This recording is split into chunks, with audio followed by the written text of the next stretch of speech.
masuk pada bagian yang keempat dari seri firman di bulan Desember ini, apa yang dikatakan akan terlaksana.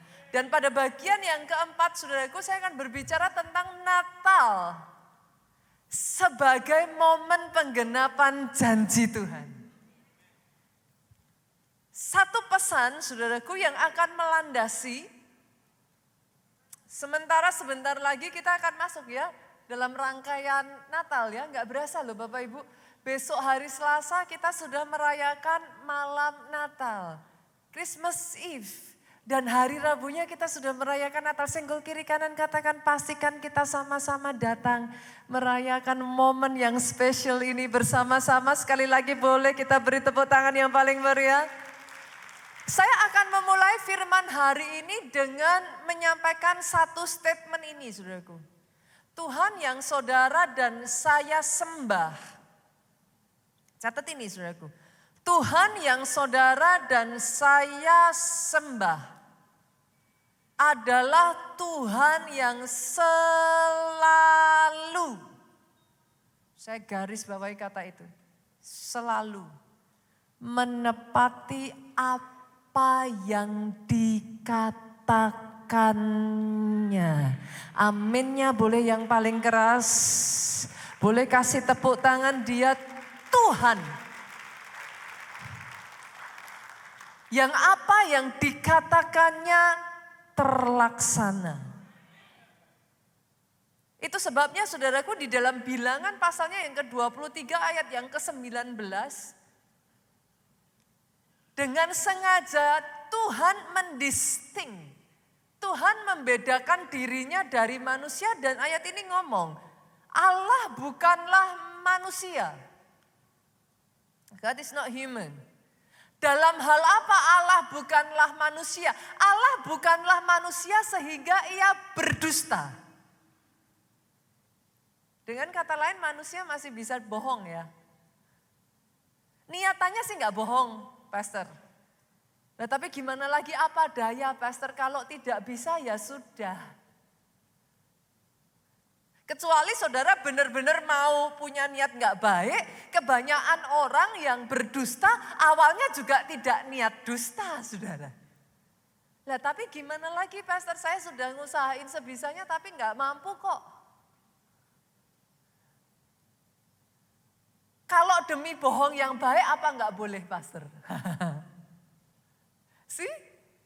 Itu sebabnya Tuhan distinct himself, dia ngomong, Allah bukanlah manusia. Sehingga ia bersusah, bukanlah anak manusia sehingga ia menyesal. Pernah gak sih saudara ngomong sesuatu and then saudara bilang, ups, salah ngomong. Yang saya tahu Tuhanmu, dia tidak pernah menyesal, artinya apapun yang keluar dari mulutnya, he mean it. Dia serius melakukannya. Itu sebabnya ayat ini ngomong, masakah ia berfirman dan tidak melakukannya? Ataukah dia berbicara dan tidak menepatinya? Dengan kata lain dari ayat ini, bolehkah saya berkata saudaraku? Tuhan yang kau sembah, dia setia dengan janjinya. Dengan kata lain, bolehkah saya mengatakan, dia konsekuen dengan semua apapun yang keluar dari mulutnya. Apa yang dikatakan terlaksana. Kenapa Tuhan bukan manusia, Pastor? Dalam hal apa Tuhan bukan manusia? Pengkhotbah sampai memberikan nasihat, saudaraku, kita buka ya. Pengkhotbah pasarnya yang kelima, ayatnya yang pertama sampai keempat. Pengkhotbah sampai ngasih nasihat sama kita. Janganlah terburu-buru dengan mulutmu. Dalam hal apa Tuhan bukan seperti manusia. Dia tidak pernah terburu-buru dengan apa yang dia katakan. Janganlah hatimu lekas mengeluarkan perkataan di hadapan Allah. Karena Allah ada di surga, engkau ada di bumi. Oleh sebab itu biarlah perkataanmu sedikit. Coba ya, saudara perhatikan aja deh. Sepanjang nanti saudara kalau baca Alkitab ya, Tuhanmu tuh gak banyak bicara saudara. Saudara, apa ya? Saudara akan menemukan, kalau sampai, makanya saya selalu ulang berkali-kali. Saudara nemu satu kata diulang 2 kali, diulang 3 kali. Saudara harus tahu buat Tuhanmu itu penting. Dia bukan Tuhan yang banyak ngomong, saudaraku. Dan setiap kali dia berkata, he mean it. Dia serius dengan perkataannya. Karena Allah, kita lanjutkan, karena sebagaimana mimpi disebabkan oleh banyak kesibukan, demikian pula percakapan bodoh disebabkan oleh banyak perkataan. Ayat 3 mengingatkan kepada setiap kita, kalau engkau bernasar kepada Allah, janganlah menunda-nunda menepatinya. Pastor, apa itu bernasar? Bernasar itu punya arti saudara berjanji untuk melakukan sesuatu kepada Tuhan. Ayat ini ngomong, janganlah menunda-nunda. Kita lanjutkan, karena ia tidak senang kepada orang-orang bodoh. Ini ayat gak enak loh ini Pak. Saudara masih ingat gak ya 2 minggu yang lalu saya berbicara tentang orang bodoh ini. Masih ingat gak? Orang bodoh di dalam Alkitab, kalau saya gak salah saya khotbah di Soho deh. Tapi firmannya sama. Orang bodoh itu sama dengan apa tuh 2 minggu lalu? Ini kita dapat koleksi baru hari ini. Orang bodoh sama dengan orang yang tidak melakukan perintah Tuhan. Hari ini koleksinya nambah. Orang bodoh, kalau dilanjutkan perkataannya, tepati nasarmu. Berarti kata orang bodoh mengacu pada orang yang tidak menepati nasar. Masalahnya ayat ini ngomong, ia tidak senang kepada orang bodoh. Senggol kiri kanan, masih sayang pastornya enggak saudaraku? Saya tahu ini perkataan enggak enak. Bahkan dilanjutkan, lebih baik engkau tidak bernasar daripada bernasar tetapi tidak menepatinya. In case di tempat ini ada di antara saudara, pastor kok galak, saya kesenggol. Memang ayat ini bukan cuma nyenggol, dia nabrak. Tapi saya merasa ya saudaraku, firman ini berbicara di momen yang tepat. Kita ada di penghujung tahun 2024. Yuk, jadikan ini momen evaluasi ya. Boleh ya? Karena jujur kadang ya saudaraku gampang loh kita ngomong Tuhan, kalau Tuhan sembuhkan aku pasti bersaksi. 1 tahun berlalu. 2 tahun berlalu, pastor tapi saya takut. 3 tahun berlalu, 4 tahun berlalu. Dan hebatnya manusia sampai di tahun kelima, udahlah Tuhan Maha Pengasih dan Penyayang kok, pasti gak apa-apa. Tapi ayat ini ngomong, ia tidak senang.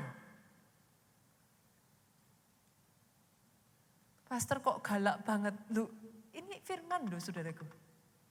Saudara bisa merasakan gak ketidaksukaan yang muncul di situ? Berapa banyak orang datang kepada Tuhan ngomong gini, kalau Tuhan kasih aku anak, aku pasti melayani sungguh-sungguh. Belum punya anak, saudaraku lebih santai. Udah punya anak, tidurnya malam terus. Dimulai dari apa? 1 kali izin. Jadi 2 kali izin, jadi 3 kali izin, jadi 4 kali izin.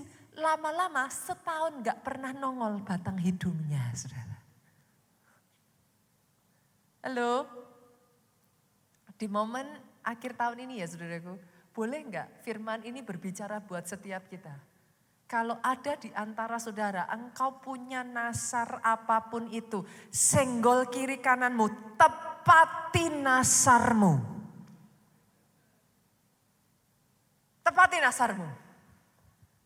Tapi actually this is not my point, saudara. Ini bukan poin saya. So what is your point, Pastor? Apa poinnya, Pastor? My point is simple. Kalau dia aja ngomong tentang orang yang tidak menepati janji, saudara bisa merasakan nada ketidaksukaan di situ. Saudara bisa menemukan, dia bukan pribadi yang tidak menepati janji. That is my point. Kenali pribadi yang kau sembah. Apa yang dia katakan. 2 minggu lalu kita belajar. Semua perkataan yang keluar dari mulut Allah tidak pernah kembali dengan sia-sia. Bukan hanya dia tidak kembali dengan sia-sia. Dia akan mengerjakan. Bukan hanya dia akan mengerjakan. Amazingnya Tuhan, saudara. Dan akan berhasil. Pastor, kenapa Pastor sampaikan ini? Doa saya ya saudaraku. Setiap keraguan, setiap kebimbangan di momen akhir tahun ini disingkirkan dalam hidupmu.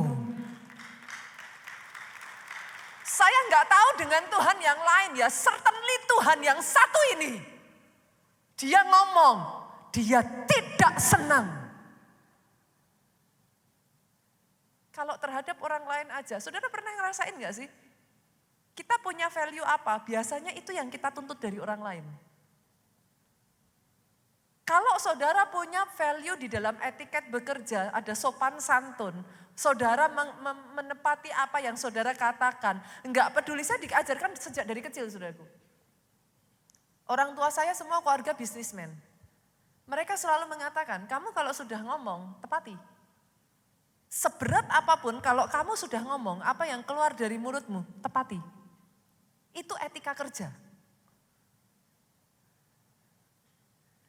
Saudara pernah gak ngerasain, saudara punya value, biasanya ketika saudara ketemu orang lain, berurusan dengan orang lain, saudara berharap orang itu juga melakukan, punya value yang sama. That is your God. Kalau dia ngomong, dia tidak senang, dengan sendirinya kita bisa menemukan bahwa pribadi Tuhan yang kau sembah adalah pribadi yang selalu menepati perkataannya. Kenapa penting bagi kita untuk kenal pribadinya? Karena kalau kita nggak hati-hati, kita nggak kenal siapa dia, akibatnya ketika apa yang dikatakan belum terjadi, kita ragu loh.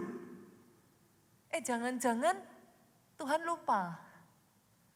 Jangan-jangan Tuhan sudah nggak sayang saya lagi.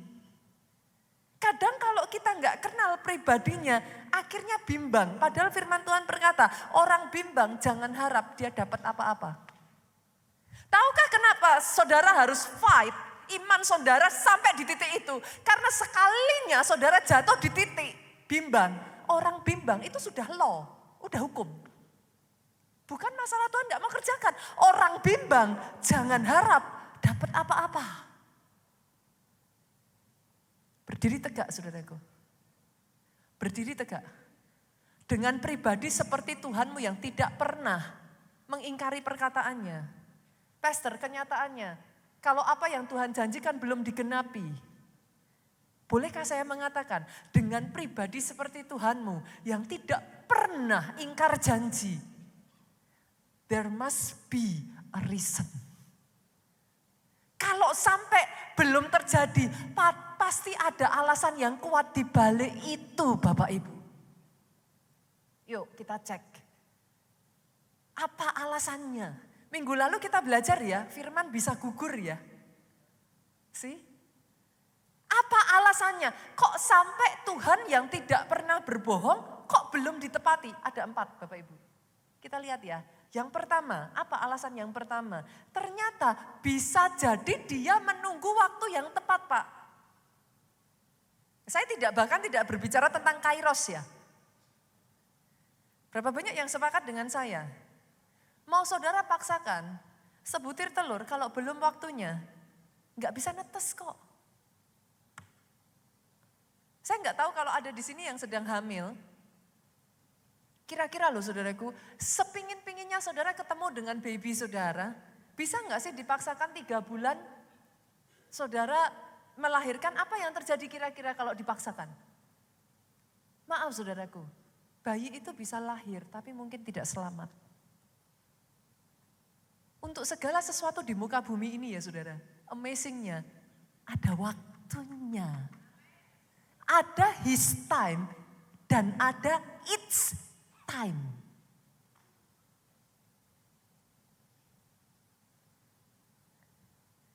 Seringkali belum waktunya. Yang kedua saudaraku, seringkali dia nunggu kitanya yang siap.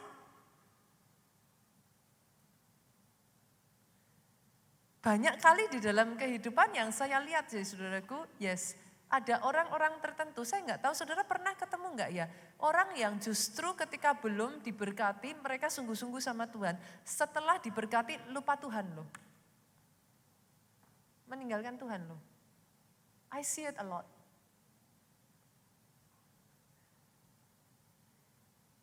Semenyedihkan apapun ya saudaraku buat Tuhan, dia akan jauh lebih sedih ketika kehilangan saudara loh. Kitanya yang belum siap. Yang ketiga, penyebab kenapa belum terjadi. Yang ketiga, ini saya banyak ngalami sudah. Sengaja dibatalkan karena dia mau berikan yang lebih baik. Kitanya aja yang belum bisa ngeliat kan. Jadi kita sedih, kita nangis. Kok kenapa Tuhan izinkan? But actually he's preparing yang jauh lebih baik buat saudara. Dan yang keempat saudaraku, kenapa kok bisa belum terjadi? Ada penghalang. Apa penghalang pastor? Bisa jadi dosa. Bisa saudaraku. Seringkali saya menemukan bisa jadi karena dosa. Tetapi ada juga penghalang yang bukan karena dosa. Pak, kelemahan karakter. Apa pastor kelemahan karakter? Bisa jadi enggak kemalasan. Satu kali saudaraku gereja kita kedatangan satu orang dan orang ini datang untuk meminta diakonia. As usual di gereja kita membantu saudaraku. Orang-orang yang memang dipandang memang membutuhkan mereka datang kita bantu. Pada saat dia datang meminta diakonia pertama kita memberikan diakonia saudaraku. Tidak berapa lama kemudian saudara dia datang lagi dan dia meminta yang kali kedua diakonia. Dari gereja kita berpikir, oke, gimana kalau kita bantu cari kerja supaya dia bisa berdiri. Tapi amazingnya saudaraku, saya dapat laporan. Ketika dari gereja kita membantu dia cari kerja saudara. Kita ngomong, ini ada nih pekerjaan, gaji sekian. Kamu mau enggak? Saudara tahu apa jawabannya? Enggak repot. Susah. Dapatnya cuman segitu. Saudara bisa mengerti yang saya maksudkan? Bukan Tuhan enggak menepati janji. Karena kadang ada kelemahan-kelemahan karakter yang akhirnya membuat saudara mau diberkati pun enggak bisa.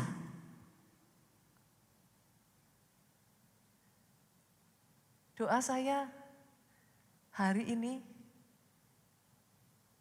iman setiap saudara dibangkitkan loh. Tidak ada lagi keraguan-raguan loh. Masuk tahun 2025 kita dipersiapkan. Kita sadar. Dia Tuhan tidak pernah lalai. Kita buka ya, 2 Petrus pasalnya yang ketiga, kita lihat ayatnya. Yang ke-9, Tuhan tidak lalai menepati janjinya. Just in case ada sebagian dari saudara berpikir mungkin Tuhan kelupaan. Mungkin Tuhan sudah enggak ingat lagi. Tapi ayat ini ngomong Tuhan tidak lalai menepati janjinya. Apa sih arti kata lalai saudara? Lalai itu artinya apa? Lupa. Lalai artinya apa? Sengaja ngelupa. Lalai artinya apa? Males untuk melakukan. But certainly it's not your God. Alkitab berkata, dia tidak pernah lalai. Sekalipun ada orang yang menganggapnya sebagai kelalaian, tapi ia sabar terhadap engkau. Sadarkah saudara bahkan ketika engkau belum siap, dia sabar loh. Dia sabar. Saking sabarnya, saudara pernah memperhatikan enggak? Kalau saudara belum lulus satu ujian, nanti belakang-belakang saudara mau kemanapun, ujiannya sama. Sesabar itu Tuhanmu. Kita aja orang tua, ibu-ibu, kadang anak diajar-ajarin nggak bisa-bisa kita ngomong ya udahlah ya udah. Ganti yang lain aja. Males, nggak bisa-bisa. Tapi segitu sabarnya Tuhanmu. Dia bukan mementingkan hasil, sorry saudaraku. Dia mementingkan yang bernilai kekekalan. Kalau belum lulus, balik-balik lagi, saudara bertengkar dengan si A gara-gara apa, nanti ketemu si B ya gara-gara apa, si C ya gara-gara apa, sampai-sampai saudara gini, ini semua orang nyebelin.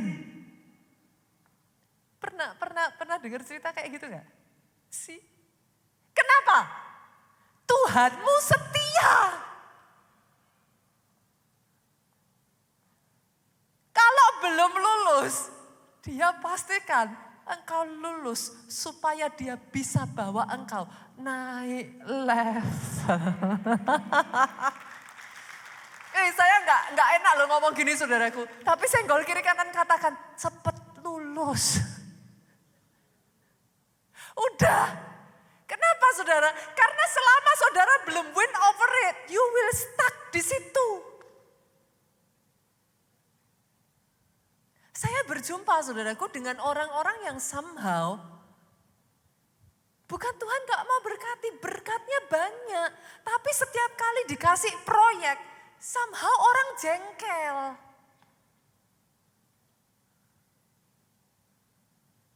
Yang harusnya selesai 1 tahun, selesainya 2 tahun, selesainya 3 tahun.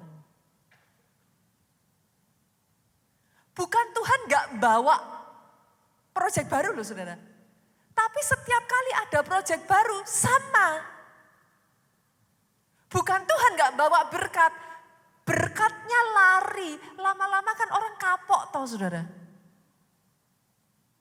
Saudara ngerti ya saya maksudkan? Loh, ada peribahasa gini, orang Jawa tuh punya peribahasa kayak gini. Panjangnya gurung, panjangnya leher, ini lebih panjang dari panjangnya jalan. Saudara. Itu peribahasanya orang Jawa. Artinya apa? Saudara itu dari mulut ke mulut itu getok tular. Saudara boleh dapat pelanggan, tapi kalau tidak bisa mempertahankan pelanggan, satu dengan yang lain jangan sama itu. Jangan. Nanti gak selesai-selesai. Saudara mengerti yang saya maksudkan? Hari ini doa saya saudaraku. Yuk, senggol kiri kanan lagi. Cepet lulus. Dalam hal apapun. Saudara gampang tersinggung ya. Percaya gak percaya? Gara-gara tersinggung, saudara pindah gereja. Di gereja berikutnya tersinggung lagi kok. Loh, buktikan perkataan saya, saudara.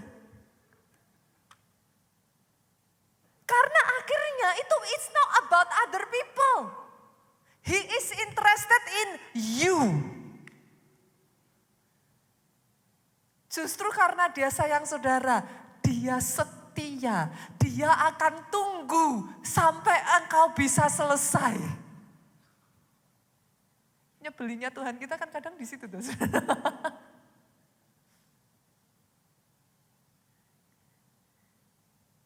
Tapi dari sini ya saya berharap saudara itu bisa memahami. Seperti apa karakter Tuhan yang kau sembah. Kalau saudara sudah memahami, jangan pernah meragukan kesetiaan Tuhan. Jangan pernah meragukan perkataannya. Dia bukan Tuhan yang tidak menepati janji kok. Bahkan ya saudara, saya mau mengambil momen Natal ini sebagai satu momen di mana Natal itu bukti penggenapan janji Tuhan. Kok bisa Pastor? Kita buka ayatnya yuk. Kita lihat Matius 1 ayatnya yang ke-20 sampai ayatnya yang ke-23. Ketika dia menjanjikan kelahiran Mesias, saudaraku. Ada momen di mana Yusuf itu goyang. Dia goyah, saudaraku. Ayat 20 ini langsung masuk ke situ. Tetapi ketika Yusuf mempertimbangkan maksud itu, malaikat Tuhan nampak kepadanya dalam mimpi dan berkata, Yusuf, jangan engkau takut mengambil Maria sebagai istrimu, sebab anak yang di dalam kandungannya adalah dari Roh Kudus. Ia akan melahirkan anak laki-laki dan engkau akan menamakan dia Yesus. Karena dialah yang akan menyelamatkan umatnya dari dosa mereka. Kenapa saudara? Kenapa Tuhan memastikan Yusuf enggak mundur? Lihat ini ayat 22. Hal itu terjadi supaya apa? 23 dengan suara keras. Genaplah yang difirmankan Tuhan oleh Nabi. Apa yang difirmankan? Lihat ini. Sesungguhnya anak darah itu akan mengandung dan melahirkan seorang anak laki-laki. Dengan kata lain saudaraku bahasa plainnya. Anak perawan itu akan mengandung dan melahirkan seorang anak laki-laki. Mereka akan menamakan dia Immanuel yang berarti Allah menyertai kita. Pertanyaan saya, nanti kalau saudara baca, boleh nggak ya saya minta tolong ya saudaraku. Oke, berapa banyak di sini yang punya Alkitab di handphonenya? Boleh saya ajak saudaraku?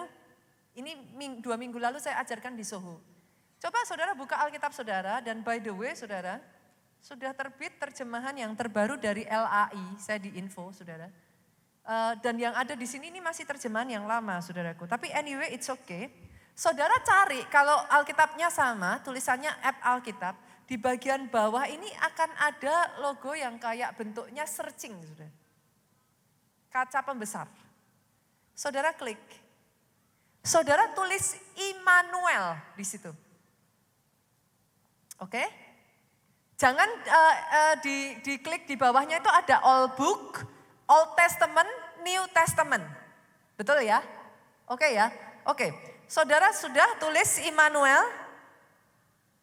Sudah? Pastikan tulisannya benar ya saudaraku. Setelah sudah saudara tulis, klik search. Oke. Yang muncul di sana ayat berapa? Yesaya 7:14. Kita baca ya. Itu caranya kalau saudara mau lihat. Berarti ayat yang kita baca itu pernah dinubuatkan di perjanjian lama. Kita buka ya, Yesaya 7 ayatnya yang ke-14 ngomong apa? Sebab itu Tuhan sendirilah yang akan memberikan kepadamu suatu pertanda, sesungguhnya seorang perempuan muda mengandung dan akan melahirkan seorang anak laki-laki dan ia akan menamakan dia Immanuel. Sama enggak?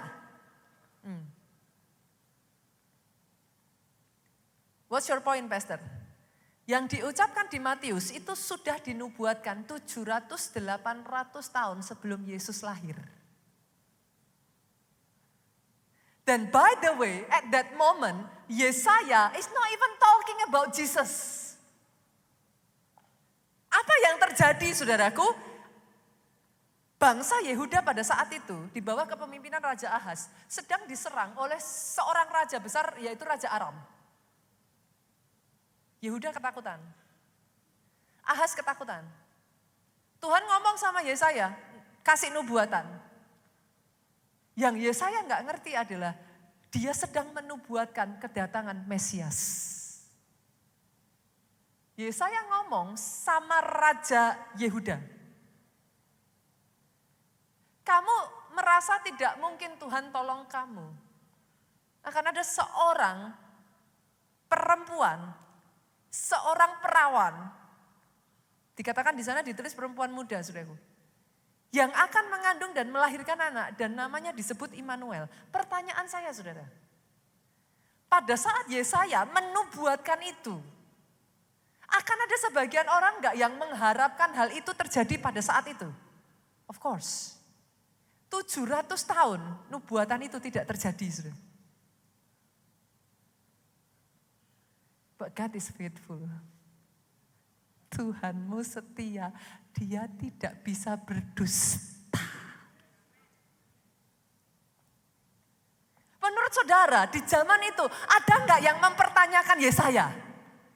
Mana buktinya? Of course.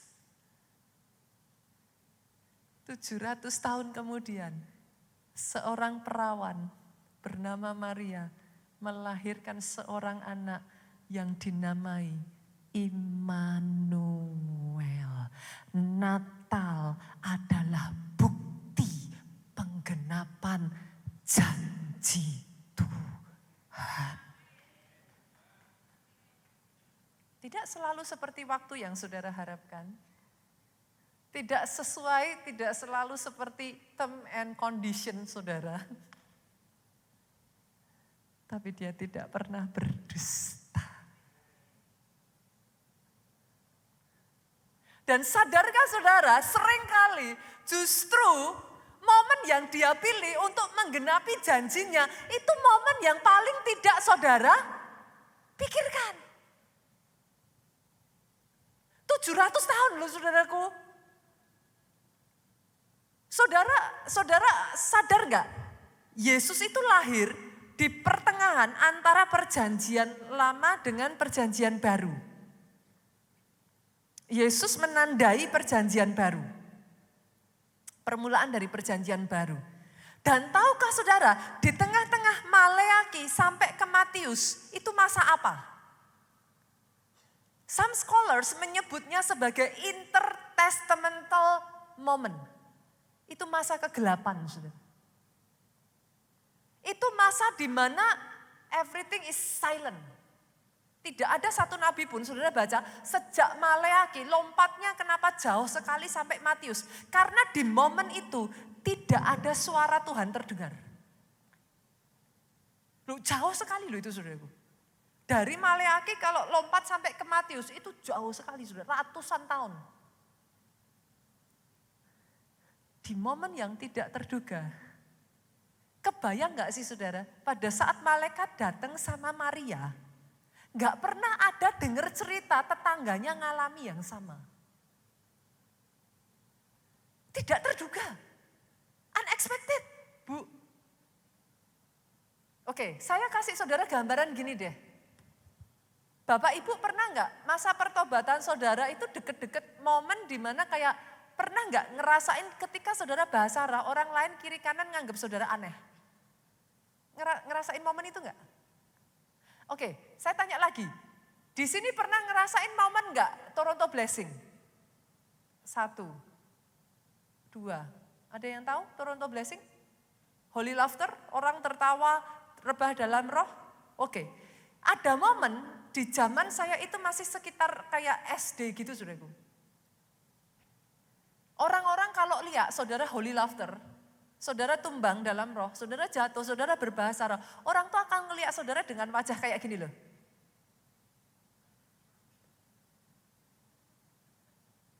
You are weird.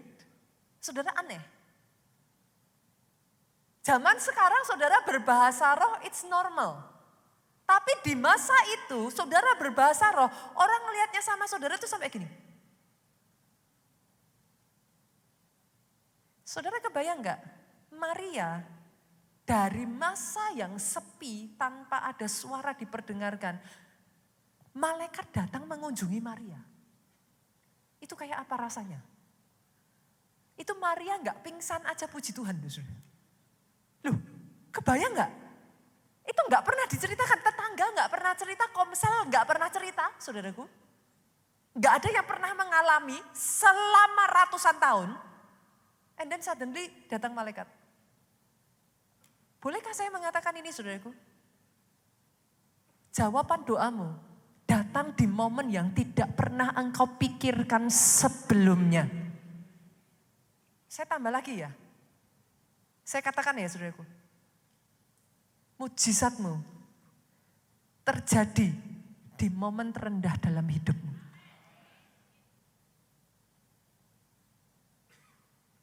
Di saat dimana engkau tidak berpikir itu mungkin dilakukan. Di saat dimana engkau berpikir Tuhan sudah lupa. Dan saya tambah lagi biar lebih seru, boleh Bapak Ibu? Tuhan kalau sudah melakukan sesuatu, just like that. Butuh Tuhan membawa saya ke Nigeria untuk saya memahami dari 100 orang jadi 10.000. Itu enggak harus 1.000 dulu, 5.000 dulu. Kalau Tuhan mau langsung 10.000, maka terjadi begitu saja. Dulu saya adalah orang yang berpikir harusnya A dulu, B dulu, baru C. Ada di sini yang seperti itu? Tuhan, kalau sudah mau memberkati seseorang, just like that. Saya tuh masih ingat momen ya saudara pada saat di Jogja, gereja kita ada di Jogja pertama kali. Bertahun-tahun loh saudara. Kalau saudara mau ngomong sama saya, Bu Nita mungkin kurang berjuang.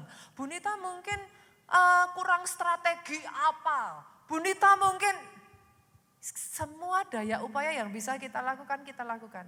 Itu jemaat dari 7 orang jadi 20 orang, jadi 50 orang mentok saudara. Sebagian orang sudah ngomong sama Pak Jo, udah deh gak usah di Jogja, pulang aja ke Solo. Ngapain di Jogja? Di Solo gereja udah besar. Ngapain? Di Jogja susah payah. Udah pulang aja ke Solo. Toh jemaat gak bertumbuh. Di momen itulah saudaraku, sampai Pak Jo itu belajar. Not by might, not by power. Dengar rema, lakukan. Dengar rema, lakukan. Orang mau bilang gila kek, dengar rema, kerjakan. Dan remanya Tuhan suruh buat Pak Jo apa saudaraku? Setiap minggu khotbahnya tentang doa. Saudara kita khotbah sebulan sekali ganti ya. Kebayang gak nih? Kalau tema yang sama dikhotbahkan setiap bulan berturut-turut sampai berbulan-bulan. Itu jemaat kalau salaman sama saya ya, tanyanya gini, besok minggu depan doa lagi, Pastor. Saya cuma senyum. Tiap hari kerjaannya Pak Jo ya saudara, bangun pagi, makan, mandi, doa. Sebagian orang sudah bilang, Pak Jo udah kuku. Pak Jo udah gila. Saking gak bertumbuh-tumbuh jemaatnya.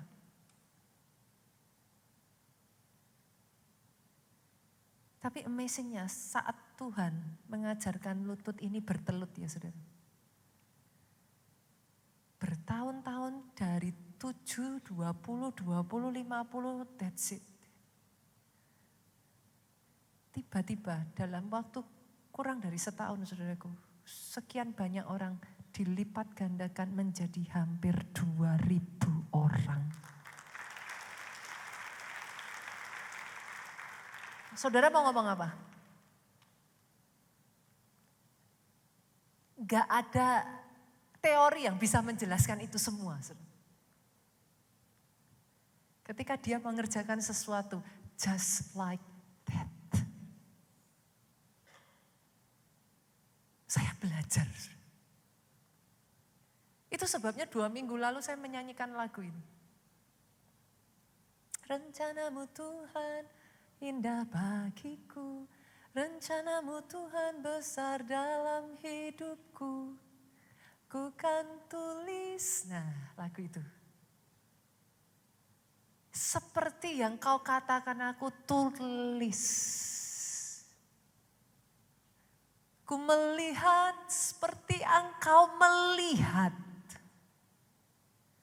Di depan mata cuman 20, di depan mata cuman 50, tapi visinya 3.000 jiwa.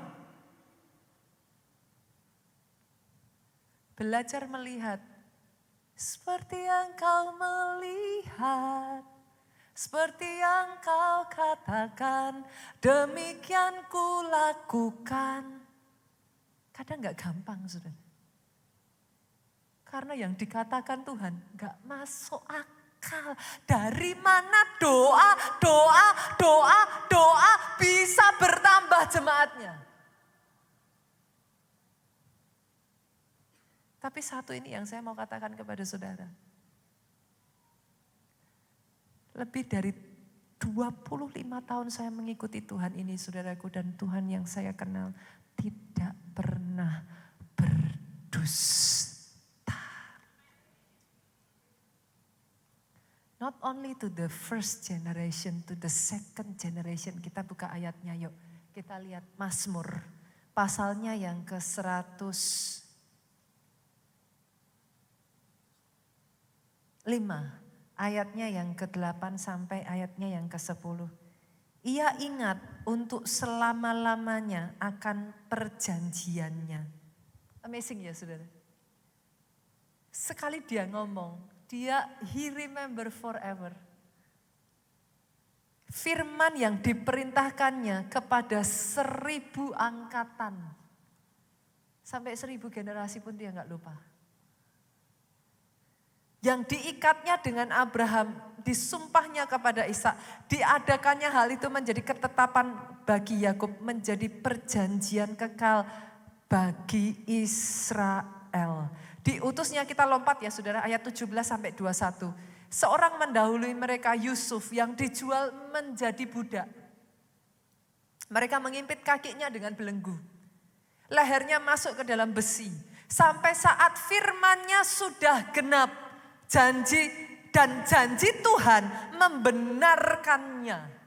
Ini nyenengin saudara. Seperti yang saya katakan tadi. For everything there is his time, there is its time. Sampai saat firman-Nya sudah genap. Itu mau saudara apa-apain gak bisa tuh. Kalau memang belum, ya belum aja. Sorry saudaraku, kalau saya ngomongnya keras. He is God. Maaf saudara, dia bukan pembantu saudara. Keras ya, saya tahu. But he is God. Dia berhak mengerjakan apapun sesuai dengan agendanya Tuhan. He doesn't need to explain to you. He is God. In case ada sebagian dari kita lupa ya, kita protes sama Tuhan. He doesn't need to explain. He is God. Dan hebatnya saudara, dibutuhkan waktu bagi Yusuf 13 tahun. Dari dia menerima janji, bulirnya akan berdiri tegak, melampaui bulir-bulir dari saudaranya dan orang tuanya. 13 tahun, saya tanya kepada saudara, 13 tahun, apakah Yusuf melihat tanda-tanda everything is getting better? Bagaimana getting better? Sejak dia terima tanda, yang terjadi dia dibuang. Dia dijual jadi budak. Dia dipenjara. Di penjara dia dilupakan. Ada di sini yang pernah nonton filmnya Yusuf yang dibuat oleh Disney? Oh, saya itu sampai nangis saudara waktu lihat Yusuf ada di titik terendahnya itu, dia ngomong, "You know better than I, you know the way." Engkau tahu lebih baik dari aku, engkau tahu jalannya. I let go the things to know why. Aku melepaskan keinginan untuk tahu kenapa, why, how, bagaimana. For you know better than I. Karena engkau tahu lebih baik dari aku. Sebagian dari saudara berkata kepada saya undang pemain musik maju ke depan. Pastor, apa jaminan saya? Jaminanmu adalah Tuhan yang kau sembah tidak pernah berdusta. Langit dan bumi boleh berlalu, firmanku tinggal tetap. Jadi atas hidupmu, aminnya boleh yang paling keras. Tepuk tangan boleh yang paling meriah buat Yesus Tuhan kita. Bangkit berdiri jemaat Tuhan. Kita mempersiapkan momen Natal ya saudaraku. Firman hari ini menjadi landasan. Ketika nanti saudara memasuki khotbah-khotbah berikutnya di momen Natal. Just don't forget. Sekali firman itu keluar, dia tidak pernah kembali dengan sia-sia. Boleh kita nyanyikan lagu ini dari awal ya. Rencanamu Tuhan indah bagiku. Sekalipun saat ini kau belum bisa melihat saudara. Rencanamu Tuhan besar. Sekalipun yang kau lihat dalam hidup. justru sebaliknya. Ajarku mengerti setiap rancanganmu. Iman tak pernah gagal. Rencanamu mulia dalam hidupku. Cepat sama-sama yuk kita katakan. Rencanamu Tuhan indah bagiku. Rencanamu Tuhan besar dalam hidupku. Ada di sini mungkin engkau merasakan pastor. Ajarku mengerti Ya setiap saya lihat sebaliknya. rancanganmu. Dengar. Iman tak pernah gagal. Rencanamu mulia dalam hidupku. Ku kan tulis seperti yang kau rancangkan. Ku melihat seperti yang kau melihat. Ajar kami untuk merubah apa yang kami Seperti lihat. yang kau rancangkan. Demikian kami mau berjalan Tuhan. Ku melangkah dalam rencana Sama-sama Tuhan. Ku kan tulis seperti yang kau rancangkan. kami melihat Ku Tuhan. melihat seperti yang kau melihat. Seperti yang kau rancangkan. Demikian ku Demikian ku katakan. Ku melangkah dalam rencana-Mu Tuhan. Ku kan tulis. Seperti yang kau rancangkan. Kami tidak akan menulis yang lain. Ku Kami mau melihat apa yang kau lihat atas kehidupan kami. Orang boleh berkata sebaliknya. Tapi yang kau katakan Tuhan, seperti yang kau rancangkan. itu yang akan kami kerjakan dalam kehidupan kami. Kami mau belajar melangkah. Sama-sama yuk. Dengan iman katakan saudaraku. Ku kan tulis seperti yang kau rancangkan. Masa depanku cerah. Melihat I am blessed. seperti yang kau I am loved. melihat. I am never forgotten. Aku tidak pernah dilupakan. Aku tidak pernah ditinggalkan. Masa depanku baik adanya. Itu yang akan aku katakan. Ku kan tulis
kemuliaan bagi nama-Mu Tuhan.